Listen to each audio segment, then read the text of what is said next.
নায়ক Razzak.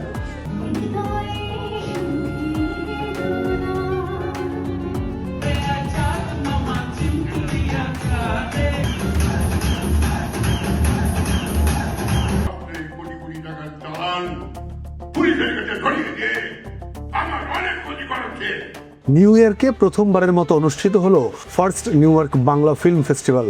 2 August Jamaica performing arts সেন্টারে আয়োজিত এই উৎসবে ঘোষণা করা হয় বিভিন্ন বিভাগে চূড়ান্ত বিজয়ীদের নাম।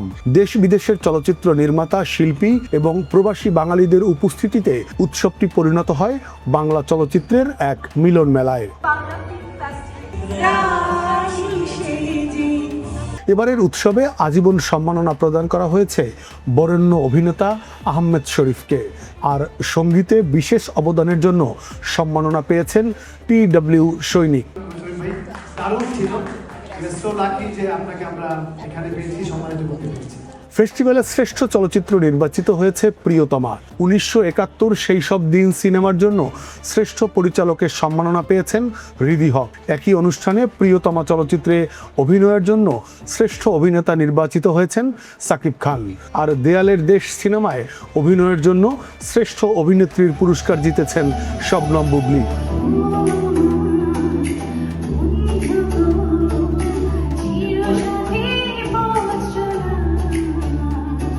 শ্রেষ্ঠ পার্শ্ব অভিনেতা হিসেবে সম্মাননা পেয়েছেন তুফান চলচ্চিত্রে চঞ্চল চৌধুরী, আর 1971-এর সেই সব দিনে অভিনয়ের জন্য শ্রেষ্ঠ পার্শ্ব অভিনেত্রী নির্বাচিত হয়েছেন সানজিদা প্রীতি।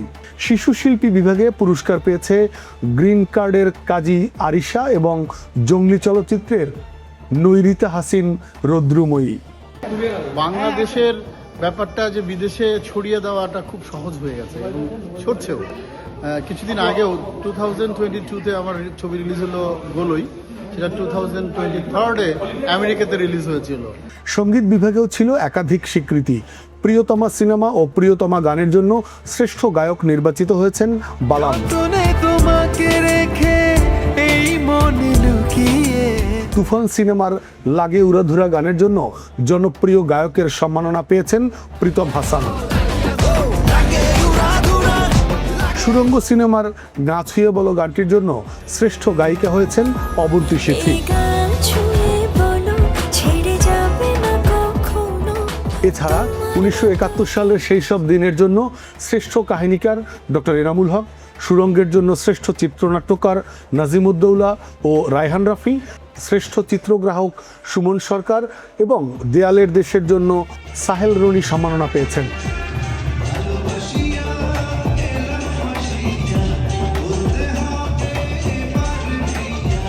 সম্পাদনায় পুরস্কার জিতেছেন সিমিত রায় অন্তর, কামরুজ্জামান রনি। শব্দগ্রহণে তুফানের রিপন নাথ, গীতিকার আসিফ ইকবাল ও সোমেশ্বর ওয়ালি। সুরকার হিসেবে প্রিন্স মাহমুদ এবং সঙ্গীত পরিচালক হিসেবে ইমন সাহাও সম্মাননা লাভ করেছেন। ডিরেক্টর ফেডারেশনের প্রেসিডেন্ট ছিলেন, সেক্রেটারি ছিলেন, নানা অবস্থানে ছিলেন। এখন আমরা একসাথে জীবনে অনেক কাজ করেছি। স্বল্পদৈর্ঘ্য চলচ্চিত্র বিভাগে নষ্ট এর জন্য আসাদুজ্জামান সবুজ, প্রামাণ্যচিত্র বিভাগে সংস ফর এ কান্ট্রির জন্য শামীম আল আমিন এবং ওয়েব ফিল্ম বিভাগে কাছের মানুষ দূরে থুইয়ের জন্য শিহাব শাহিন শ্রেষ্ঠ পরিচালক হিসেবে নির্বাচিত হন।